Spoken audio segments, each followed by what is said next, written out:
and pedestrians to move out of the block. That was a dramatic increase from what we'd seen in the past few hours. We're in East Cambridge, a working-class neighborhood. Authorities believe that one of the suspects lived at 410 Norfolk Street here in Cambridge. Earlier this morning, police began evacuating neighbors around that house. One of those people who was evacuated is joining me now. His name is Lawrence Ruff. Good morning, sir. Good morning. Walk me through what happened this morning. It was a normal morning, and what happened? I was watching the news, and all of a sudden, there was police canvassing on my street. I looked out the window. There was two black SUVs first, and there was a couple of TV crews right on the corner. And then, like not even 5 minutes later, all kind of SWAT teams and FBI agents converged on my street. And I came outside, tried to go to the store and go back inside. They was like, no, we're going to evacuate the whole street. So that's why my grandson is here. My wife is over there. The whole block from this part of Norfolk Street all the way down is outside. Thank you so much. And, George, a short time ago, the police told those residents, like Mr. Ruff, who have been evacuated, they should go to the Cambridge Police Department. They would provide buses to neighbors to go to the Cambridge Police Department to, quote, wait this out. The indication is the police have no intentions of releasing this neighborhood anytime soon. As I said, they blocked off the neighborhood. We talked to some other folks on the street who say they were hiding in closets when they saw the heavy police presence, again, with the officers with their long rifles on the block, going house to house, looking for what we're not certain. Well, Byron, let me just ask another question. FBI, the house is too much. Please. Yeah, as you've been talking to people in the neighborhood, have you been able to find out if any of those people in the neighborhood you've spoken with had ever seen DZHOKHAR TSARNAEV before, or his brother? The gentleman we just talked to, Mr. Ruff, said he thought he'd seen one of the two brothers walking on the street a few days ago, but he couldn't be certain. That kind of information is foggy. But every other person we've talked to in the neighborhood say that the two young men looked unfamiliar. Again, this is a working-class neighborhood, a very diverse community. Folks are out early. There's some university students. The gentleman we just talked to works at a local hospital.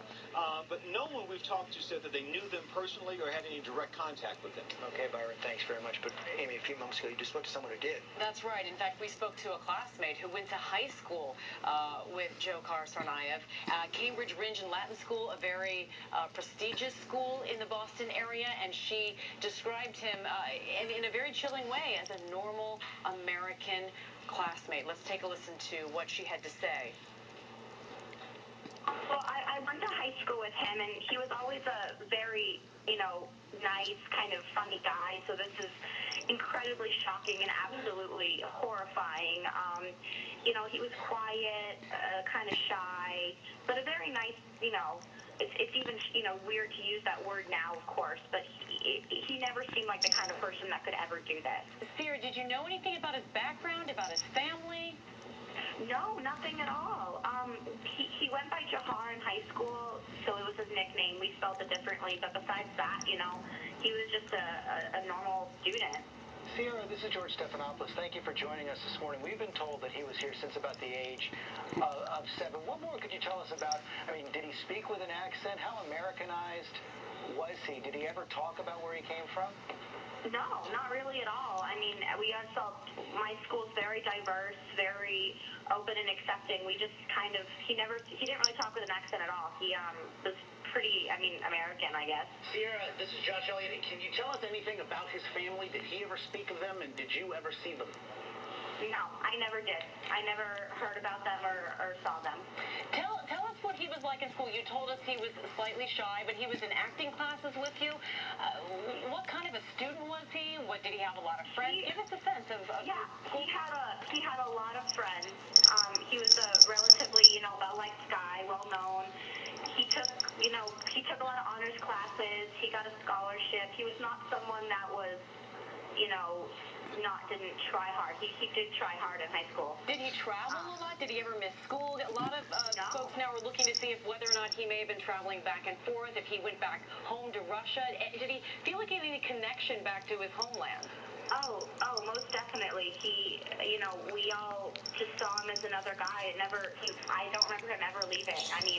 He was just kind of one of the people in our grade. It was never like he seemed ever suspicious or weird or anything. So it's very shocking for all of us. Sierra, when those pictures came out last night, did you recognize him right away? Immediately. At the time, there was still rumor that he had been identified as the student from Brown, the one that went missing. But I saw on my phone his picture, the picture of the suspect, and I was like, wow, that looks just like Jahar. That's weird. And I went on my Facebook and I looked for him, and I noticed that his Facebook had been deleted. When was the last time? When was the last time you saw him? And do you know what happened to him after high school? Any information at all? Well, I know he went to college, I believe, but I don't remember where. I saw him, I think, in Cambridge. Yeah, the summer before I went to college, so summer of 2011. And like I said before, it was just, just normal. I mean, Cambridge is such a tight-knit, close community. My high school, we're all very close, very diverse, and he never seemed out of the ordinary at all. So this was not someone who was, seeing troubles in high school or shy. He was just, he was just one of us. And when you saw the information last night, did you call the police? Did you reach out to him or your other friends or anyone who knew him? No, sir, because we were told at the time the media had was wrong and said he was someone else. So a lot of my friends and I who recognized him just went back to bed. Sierra, what about his parents? Did you ever meet them? Were they ever involved in the school? No.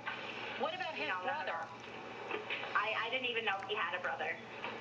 Sierra, he was also an accomplished wrestler. What was he?